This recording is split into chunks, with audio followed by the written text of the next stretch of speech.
When Vanessa opened the bedroom door that sunny afternoon, she expected to find silence. Instead, she found her husband, naked, suckling from her mother's breast, moaning softly as her mother straddled him, whispering something too vile for language. Vanessa didn't scream. She didn't cry. She simply walked to the drawer, pulled out her late father's revolver, and pulled the trigger. Twice. Welcome to True Crime Channel, your portal into the most chilling true crime cases, unsolved mysteries, and the darkest corners of criminal history. If you are new here, don't forget to like, subscribe, and turn on the notification bell. In today's case, we dig deep into the facts, uncover shocking twists, and explore the theories that keep investigators and the world on edge. Stay back and enjoy. Vanessa Miller was the definition of grace under fire. A school counselor by profession, she'd spent her life helping broken children find peace. Married to Eric, a charming, soft-spoken architect, Vanessa believed they had built not only a house but a home. They had no children yet, but their life in suburban Georgia was, by all appearances, perfect. And when her father died suddenly of cardiac arrest, Vanessa did what any loving daughter would do. She brought her grieving mother, Lillian, into their home. Lillian had been married for 41 years. Losing her husband shattered her. Vanessa told Eric, "She needs us right now. Just until she's back on her feet." Eric nodded, smiling. "Of course, we're family." But no one could have predicted what family would come to mean. At first, everything seemed fine. Lillian cooked, cleaned, even started gardening again.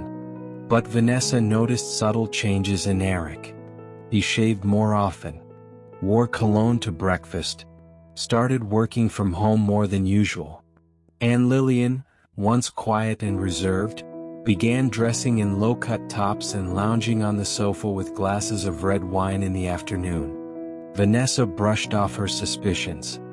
Grief makes people act weird, she told herself, until she found Eric's phone left unlocked on the kitchen table. A message from Mer read, "Miss you already? My body's still tingling from your mouth." Vanessa's stomach dropped. She opened the chat history. It wasn't just sex talk, it was intimate. "You make me feel alive again. I never thought I'd love like this. She doesn't appreciate you the way I do." Below was Lillian, her own mother. Vanessa didn't react right away. She needed proof. Real proof. So she set up a hidden camera in the bedroom. Just for one afternoon while she ran errands. But she forgot her wallet. Came back 15 minutes later. And that's when she walked into the scene that would forever burn into her mind. Her husband and her mother, entwined on the bed, naked, raw, unashamed. Lillian's hands were on Eric's shoulders. Eric's lips were wrapped around her breast like a suckling child. Time stopped. The world bled red. Vanessa pulled the revolver from the dresser, a relic of her late father's, once proudly kept as a symbol of protection and legacy. She fired once at Eric. He collapsed backward, a look of horror frozen on his face. She turned the barrel to Lillian, her own mother, and pulled the trigger again. Lillian reached out as if to stop her, but it was too late. The police arrived minutes later. Vanessa was sitting on the floor, blood-soaked and catatonic, the gun resting beside her. At first, it seemed like a textbook case of crime of passion. But detectives found something odd when they searched Eric's office. Hidden behind a false wall panel was a locked drawer containing 2 passports. One in Eric's name, one fake, and a folder full of wire transfers to offshore accounts totaling nearly $400,000. Then came the burner phones. And the photos. Photos of Eric with multiple older women. Most taken in their bedrooms. Most appearing completely unaware they were being photographed. He had a pattern. He seduced widows, isolated them, and drained them. The real estate Eric claimed to be working on? Fraud. His business trips? affairs. Eric had been scamming emotionally vulnerable older women for nearly a decade, each one more isolated than the last. And Lillian? She wasn't the first. She may have just been the last. Suddenly, the story wasn't about a woman who murdered out of rage. It was about a woman who walked in on the final act of a long-running con. A psychological predator who had infiltrated her home under the guise of love. Eric didn't just betray Vanessa. He preyed on her mother, exploited her grief, turned her against her own daughter. And Lillian, blinded by a hunger for youth and touch, had welcomed the manipulation with open arms. But now both were dead. And Vanessa? Vanessa was alive but not free. As detectives prepared their final report, a new piece of evidence came to light. Lillian had been receiving weekly wire transfers from Eric's account. Except, those transfers continued for 2 weeks after his death. Someone else had access to his funds. The transactions traced to a small beach house in Mexico, under a different name, one of the aliases found in Eric's hidden drawer. Detectives couldn't explain it. Vanessa's trial was looming, but the DA hesitated. Why? Because the forensic team just confirmed. Eric's fingerprints were not on the revolver. Vanessa said she shot him. But did she? Love can blind. Grief can twist. And betrayal can set fire to everything you thought was safe. But in the world of secrets, the truth is rarely the first thing to show up. And sometimes, the people who seem dead and buried aren't. As investigators dug deeper, they discovered Eric had set up a maze of deception. A second phone, a third email, an encrypted laptop recovered from a storage unit he paid for in cash. Inside it, dozens of video files, secret recordings, not just of Lillian, but other women, widows, divorcees, women who had just lost someone and were vulnerable. Eric was running a personal operation of emotional exploitation, filming, seducing, then draining them financially. Lillian was simply the latest target. She wasn't just complicit, she was a tool. He used her proximity to Vanessa to break boundaries no sane man should cross. But something else was strange. In one video, dated 3 weeks before the murders, Eric is seen in an argument with someone off camera. The voice is low, female, trembling with anger. "You promised it was just a game," the voice said. "You promised you'd stop after her." Eric's reply, "Stop? After this I'm done. One more transfer and we disappear." Then the footage cuts. That voice wasn't Vanessa. It wasn't Lillian either. So who was it? The DA's office began looking into the IP addresses tied to the bank transfers happening post-mortem. They traced the access to an internet cafe in Tijuana, Mexico. Surveillance footage showed a woman in sunglasses, wearing a headscarf. And her ID? Fake. But a facial recognition scan brought up an old DMV photo from 8 years ago. Claire Morrison, Eric's ex-fiancée, presumed dead after a car explosion during a vacation in Belize. She was believed to have perished in an accident. No body had ever been found. Now it seemed, Claire was not only alive, she was orchestrating everything from the shadows. She had been watching Eric, waiting, and she had unfinished business. Detectives now turned their focus back to Vanessa, but this time, with curiosity instead of accusation. She sat calm, hollowed out by grief, rage, and betrayal. But her story never changed. "I walked in. I saw them. I snapped." "But you don't remember pulling the trigger?" the lead investigator asked. "No," Vanessa whispered. "I just remember the gun in my hand, and blood." Her trauma was real. But now they had reason to believe her trauma may have been used as a smokescreen by someone who wanted Eric dead. And who better to take the fall than the betrayed wife?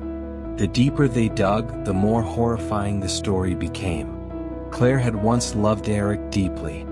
until she found out she was just another chapter in his predatory book. But Claire didn't confront him.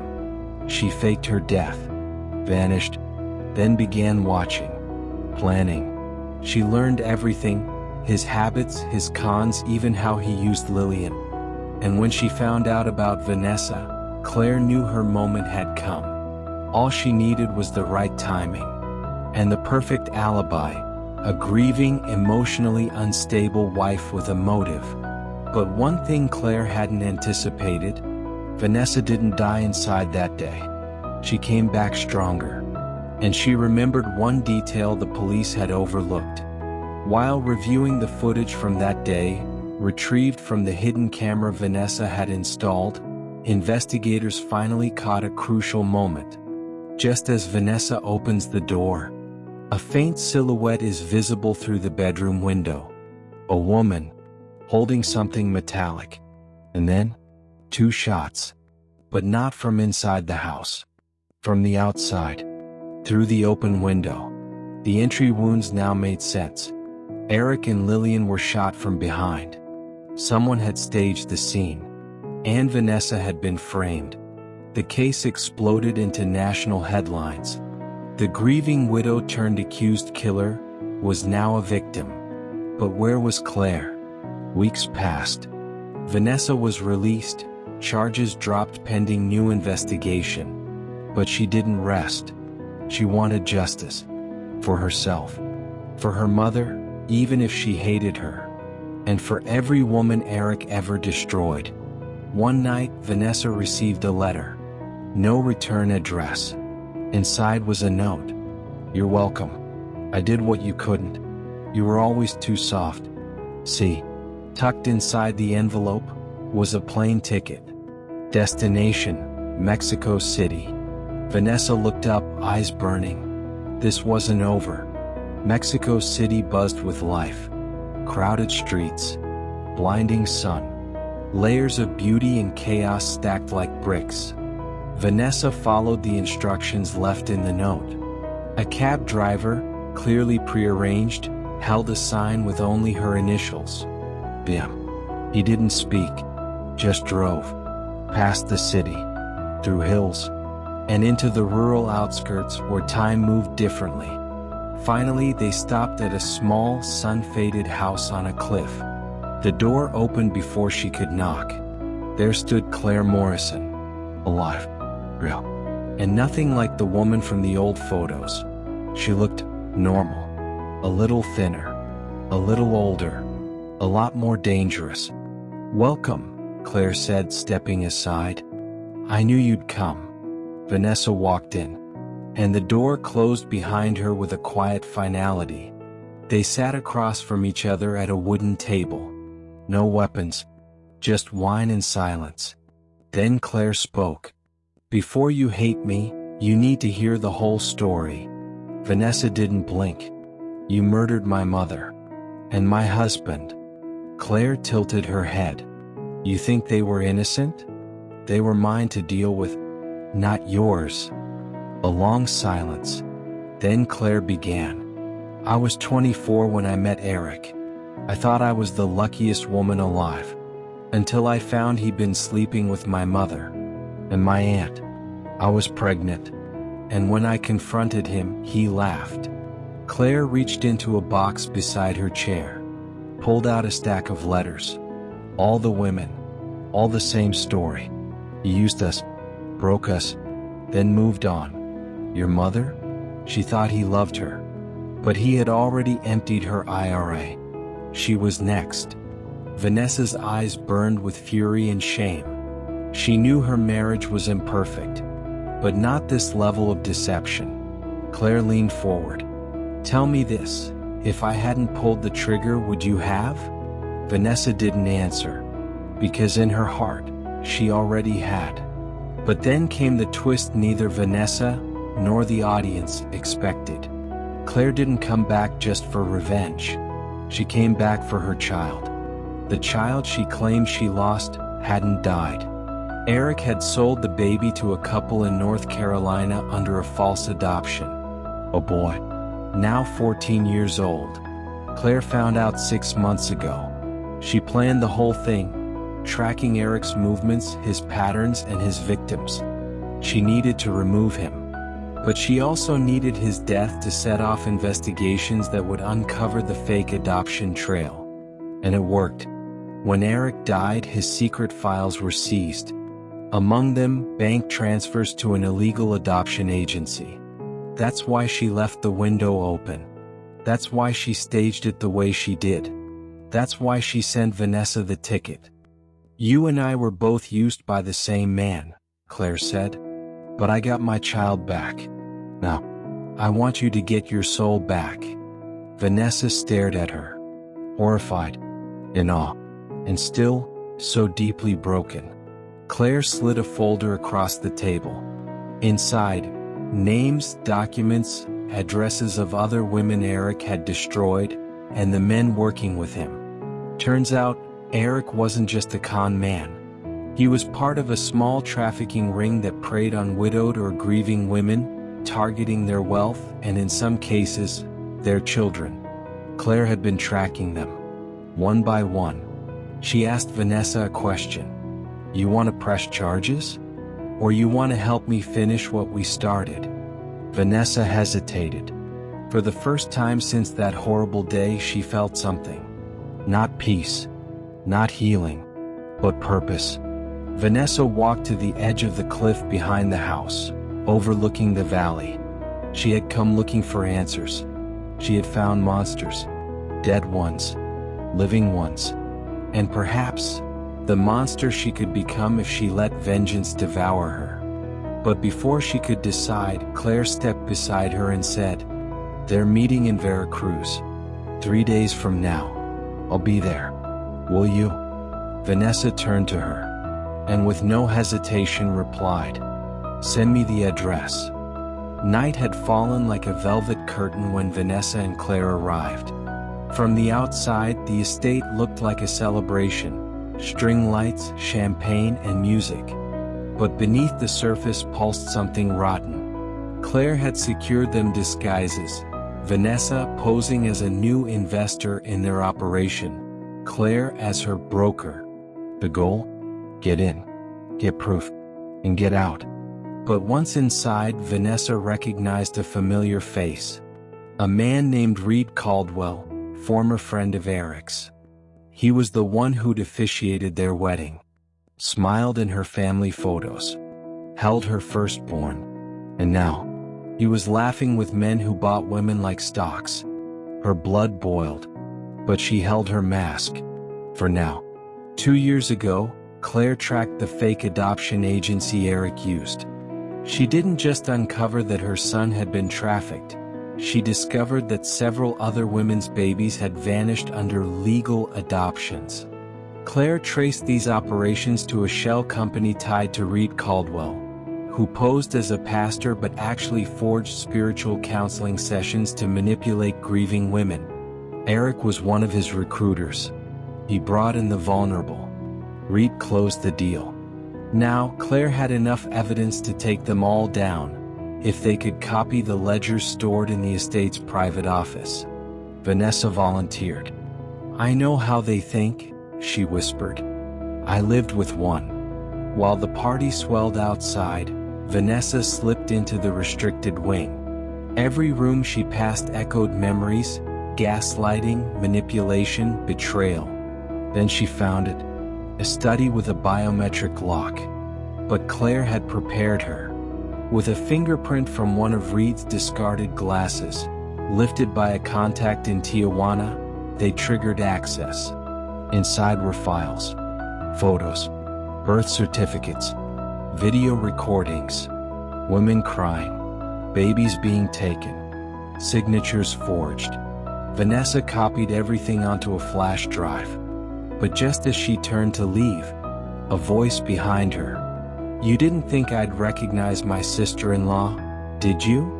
It was Reed, and he had a gun. Vanessa froze. Reed stepped closer, calm and cold. "Eric always said you were too smart for your own good. But I never thought you'd fall for Claire's act."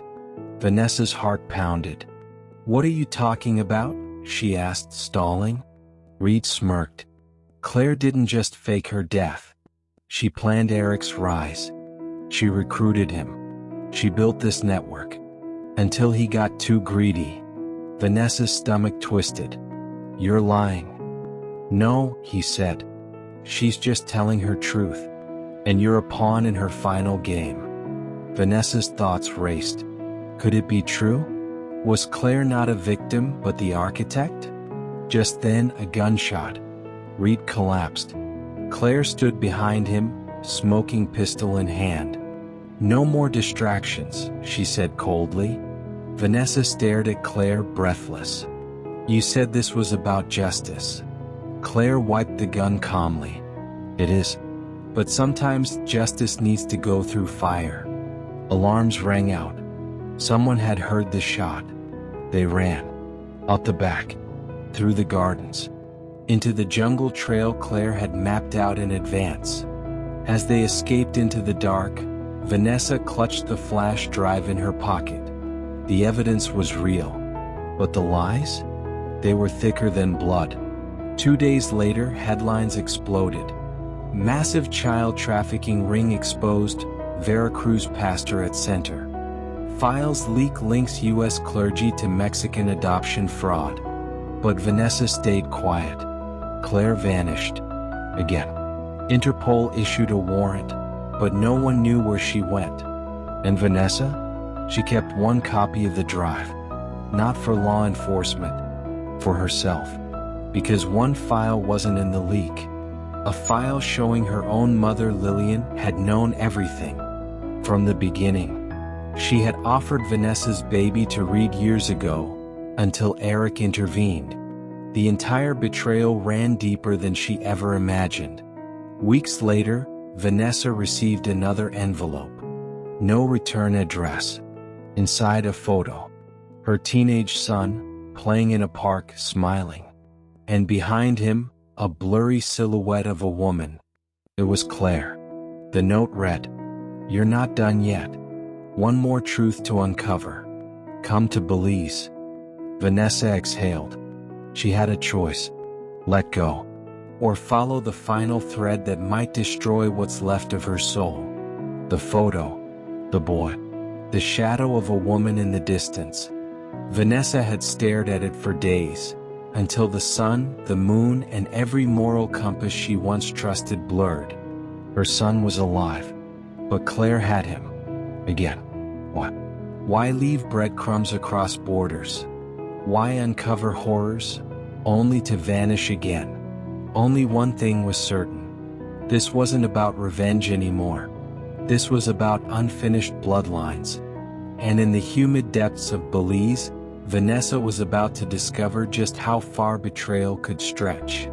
Belize was hot, quiet, and deceptive in its calm. Vanessa tracked Claire through coded emails, a prepaid number, and a trail of old favors. The location she finally traced wasn't a jungle compound or an island lair. It was a rundown school-turned-shelter, where orphan children roamed barefoot, laughing without knowing the legacy of pain they'd inherited. Claire wasn't hiding. She was working. Willingly. Voluntarily. And there, sitting under a tree, was him, Vanessa's son, now 14, scribbling in a journal. When he looked up and met her eyes, the world stopped. Vanessa dropped to her knees, tears blurring everything.